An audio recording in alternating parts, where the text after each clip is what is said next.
대한민국의 독립과 민주화를 외친 고 장준하 선생. 그가 1975년 의문의 추락사고를 당해 사망했다. 김구 선생의 비서로 독립운동을 했고 자유와 민주, 반독재 투쟁에 헌신한 삶을 살았던 민주화의 산신 고 장준하 선생. 5.16 쿠데타 이후 박정희 대통령 불가론을 주장해 감옥살이를 하고 복중에서 7대 국회의원에 당선됐고 통일당 최고위원을 지냈다. 그런데 또둥 장준하 선생의 유골 검시 결과 사찰 의혹이 재점화됐다. 2007년 박근혜 후보가 장준하 선생 부인 김희숙 씨를 만나 위로했었으나 아버지로서는 그 불가피하게 5.16은 불가피한 선택이었다. 고 발언한 지금 고 장준하 선생의 장남 장호권 씨를 만나보자. 독립운동가이자 독립운동가이면서 민주화운동가 이렇게 하신 분은 거의 없다고 합니다. 독립운동가 하면서 민주화운동하셨던 고 장준하 선생의 장남 장호권 씨 함께 자렸습니다. 안녕하십니까? 네, 안녕하세요. 얼마 전에 추도식이 있었죠? 네, 그렇습니다. 네. 추도식이 딱 요 시기하고 딱 맞춰졌지만, 처음에 아까 말씀해줬듯이 우연의 일치죠. 네, 그렇습니다. 네, 그 부분을 정리를 딱 하겠고요, 먼저. 네. 자, 아버님은 어떤 분이셨습니까? 아버님은, 글쎄요. 일반 사람들은 뭐 독립운동가다, 네. 또 언론인이다, 또 정치인이다, 이렇게들 이제 많이들 말씀들 하시는데, 네. 저는, 저희 아버님을, 이젠 아버님입니다만은, 네. 이렇게 뵐 때, 그분은, 굉장히 양심적인 민족 지도자였다. 네. 그렇게 한마디로 이제 표현할 수 있겠습니다. 네. 양심적인 민족 지도자였어요. 근데 이 양심적인 민족 지도자, 그리고 어떤 민중의 엄청난 지지와 그 당시 대학생들이나 이런 쪽에 전설의 인물이었죠. 네. 네. 그런 인물이 등산은 어떻게 직접 스스로 가신 겁니까? 등산을 가실 때는? 등산은 집이 어디신데 그 포천에 있는 산까지 가신 겁니까? 그 당시 말씀을 드리자면 평소에 산행을 다니셨습니다. 네.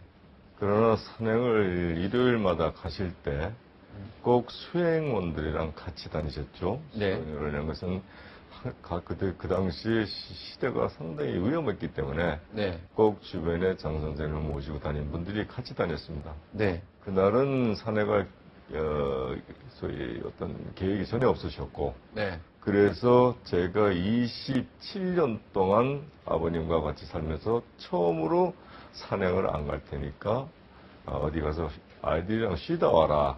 네. 그래서 댁에서 쉬시는 줄 알았어요. 네. 그러니까 전혀 계획이 없던 거죠. 네. 그리고 주변에 항상 산에 다 같이 다니던 분들도 네. 산에 안 갈 테니까 오늘은 자유시간들을 가집시다. 네. 그래서 다들 자신들의 자유시간을 갖고 있는 사이에 그렇게 떠나시게 된 겁니다. 아. 그러면 누가 나오라고 했을 수도 있었겠네요. 네, 그날은 아침에도 저희 모친하고 같이 시간을 보내는 와중에 느닷없이 전화가 와서 한 10여 년 전에 장 선생님 지구당에서 잠시 봉사활동 했던 사람이 네. 지방에서 올라와서 인사를 드리겠으니까 잠깐 나와서 인사를 받으십시오. 그리고 우리는 산에 가는데 조금만 준비해서 나오시면 간단하게 산행하고 인사를 드리겠습니다. 네. 그래서 장 선생님이 샌드위치 한 조각하고 커피 보온병에다 넣으셔갖고 들고 나가셨던 거죠. 아, 전화를 받고 나가셨네요. 그렇죠. 그러면. 그분은 누구신지 나중에 전화 알아내셨습니까? 전화 건 사람은 솔직히 지금 저희가 의심을 하고 있는 네. 그 한 부류라고 생각합니다. 아, 그분 누구신지 알고 계시고요. 네. 네. 그분이 사실은 좀 의심이 간다 이런 얘기죠. 그렇죠. 네. 그때 산행을 같이 했으니까. 네. 그분은 산행 같이 했으면 산 내려올 때도 같이 내려오는 거 아니겠습니까? 당연히. 그럼 그분도 그렇게 장준하 선생이 떨어졌을 때 그때 있었겠습니다, 그 현장에? 없었다는 거죠. 그럴 수 있습니까? 우리가 산에 가면 같이 내려와서 막걸리 한잔하고 헤어지는 거 아니겠습니까? 그 모든 것이 요새 말로 미스터리입니다. 그들의 증언과 목격자의 얘기 모든 것이 맞지가 않는 거죠. 네. 시간도 안 맞고 증언 자체가 다 잘못됐죠. 그래서 타살임을 강력히 주장하시는 거죠. 네, 그렇습니다. 네. 그러면 37년 전에는 지금 현재 이렇게 머리 한쪽이 이렇게 푹 들어간 걸요. 분명히 그때도 아셨을 거 아닙니까? 네, 37년 전에 처음으로 사망을 하셨고, 시신을 집으로 모셔와갖고, 네. 뭐 여러 가지 이유가 있습니다만은, 그때 참, 암울한 시대에, 네. 공공기관에다가 이제 검시를 맡길 수도 없었고, 네. 그래서 문상객으로 가장을 해서 외과 의사 2분하고 내과 의사 1분을 이제 네. 모셔다가 이제 수검, 즉 손으로 검시하고 네. 눈으로 하고 이렇게밖에 할 수가 없었습니다. 그래서 찾아낸 것이 외상은 유일하게 네. 아무것도 없고 오른쪽 허리 부분에 주사바늘 자국과 네. 오른쪽 머리 뒤에 상흔, 조그마한 피가 흐르나는 조그만 찢어진 상흔과 그것을 손으로 만졌을 때 함몰이 됐다. 알고 계셨네, 벌써 예, 37년 전에. 그렇습니다. 그러면 그 함몰됐고 이런 것들에 대해서 분명히 알아보셨을 거 아닙니까, 나름대로. 그럼 이게 타살의 가능성이 높습니까? 아니면은 진짜 추락사일 가능성이 높습니까? 이런 걸 좀 알아보셨을 거 아닙니까, 아버지로서. 예. 아니, 아들로서. 예. 그때 저희가 의사분들 소견으로는 사인이 그것이다. 딴 상처가 없으니까. 그리고 그 시신을 염하는 분들이 와서 추락했다고 뉴스에서 들었는데 산에서 떨어졌다는 시신은 수없이 만져봤는데 어떻게 이런 시신이 있을 수 있겠느냐. 머리 뒤에 상처도 피가 많이 나오지도 않고 예. 몸에 부서진 게 하나도 없고 예. 다른 뼈는 하나도 없이 부서진 게 없이 멀쩡한데 어떻게 이것이 산에서 떨어진 시신인가. 보통 추락사라고 하면 손이나 발이 골절상이 있게 돼 있죠. 많은 골전상이 일어나고 네. 또 한편 귀 뒤에 그런 상처가 날 정도면 척추나 목 네. 이런 데 많은 상처를 입는 것이 보통이라고 이제 알고 있습니다. 네. 그럼 지금은 추락사가 아니라고 본인은 지금 아드님은 확신하고 있는 거죠. 네. 의사들도 그런 부분에 있어서 의문점을 제기하고 있는 거고요. 네, 그렇습니다. 네. 참. 자, 지금 민주당이 진상조사위 구성하겠다고 합니다. 반갑습니까? 솔직히 어떻습니까? 이것이 정치권이나 네. 아니면 어떤 무슨 민간 기구나 네. 또 아니면 정부라든가 이런 데서 저희 선체에 대한 의구심이 나는 이런 사망을 갖다가 밝혀준다면은 네. 저희로서는 상당히 반갑고 고마운 일이죠. 네. 단지 하나는 지금 문제들이 많은 무슨 대선 앞두고. 대선을 앞두고 무슨 정치권에서 이것을 이용하려고 정쟁으로 무슨 삼는다 네. 한다는 얘기들이 있는데 그거는 그들의 이야기고 네. 저희 가족은 그와 전혀 상관이 없이 네.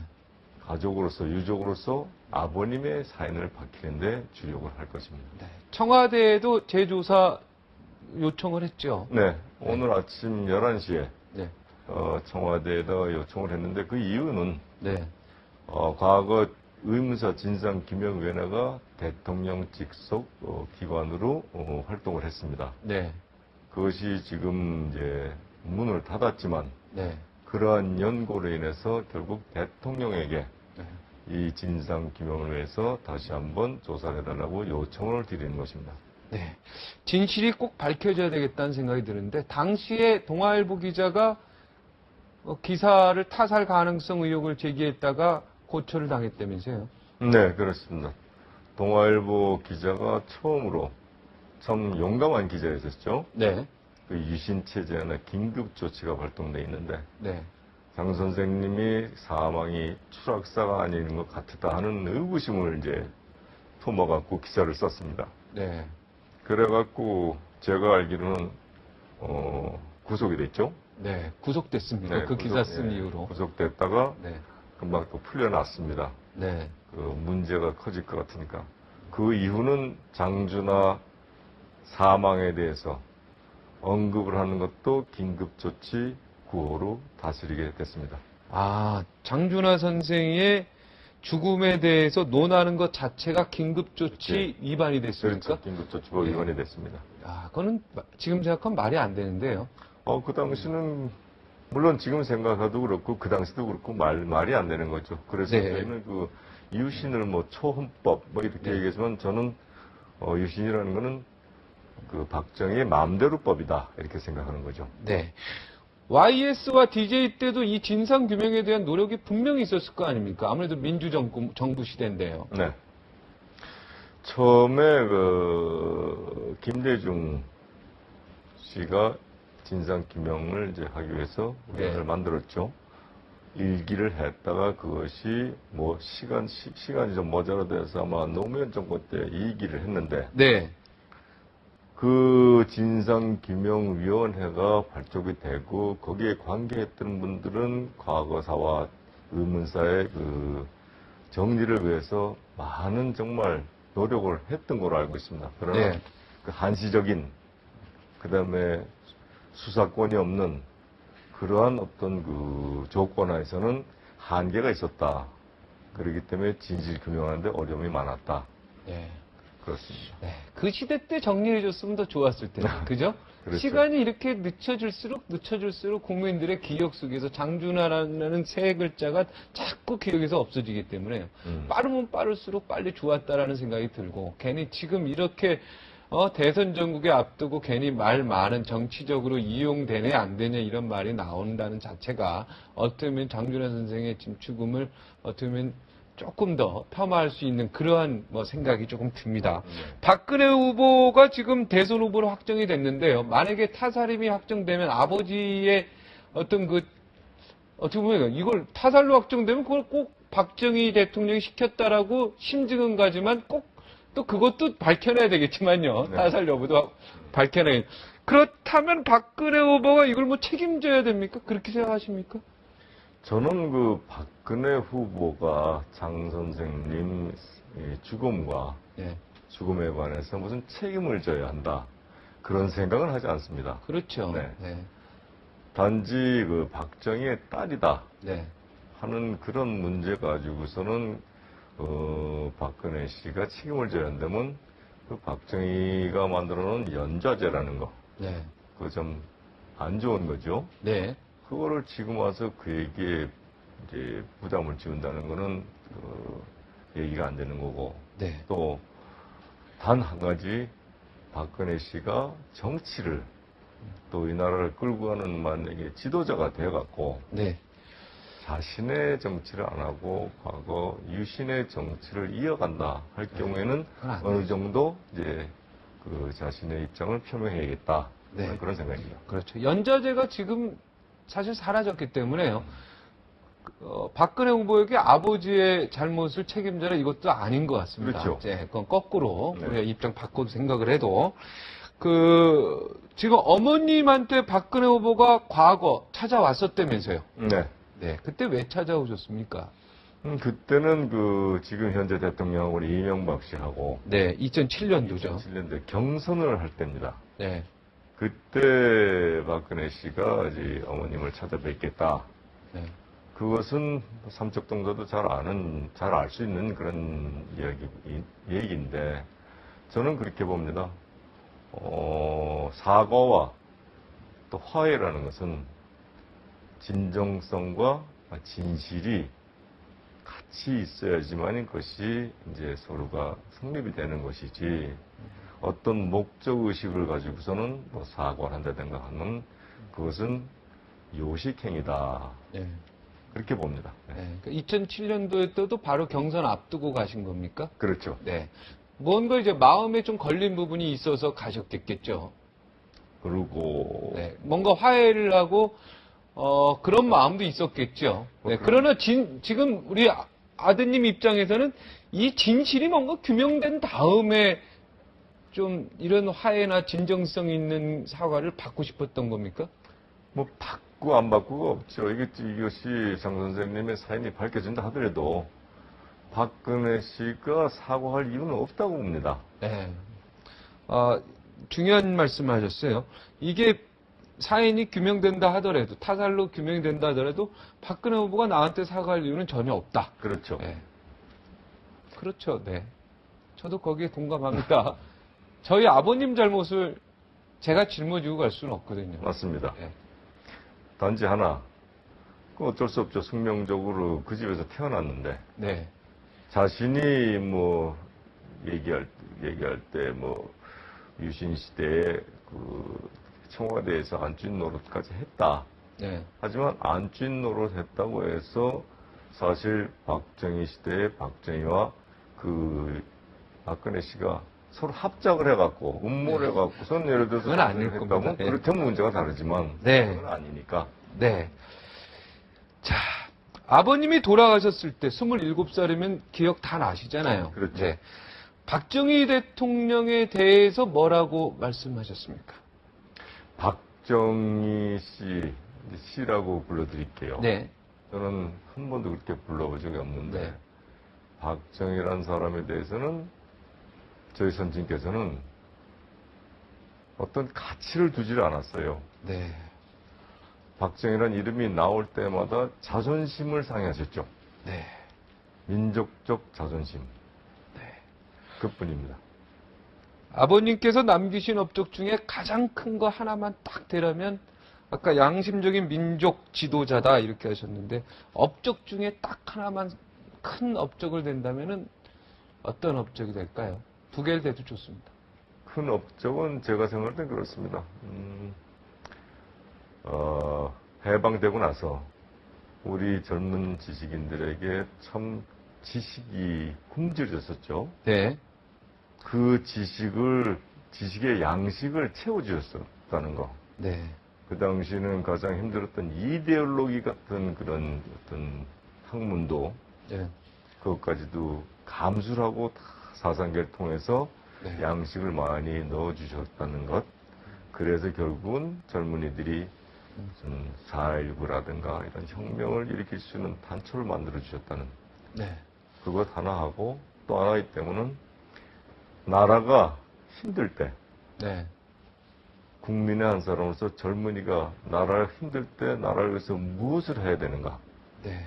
그 애국심을 보여주셨다는 것 네. 실천적 그런 사고를 갖고 계셨다는 것 그것이 아마 저희 아버님이 살아생전에 돌아가시기 전까지 이 나라를 위해서 이 사회를 해놓은 가장 큰 보람 있는 일이라고 생각합니다. 지금 젊은이들은 기억을 못하지만 그래도 40대 이상은요.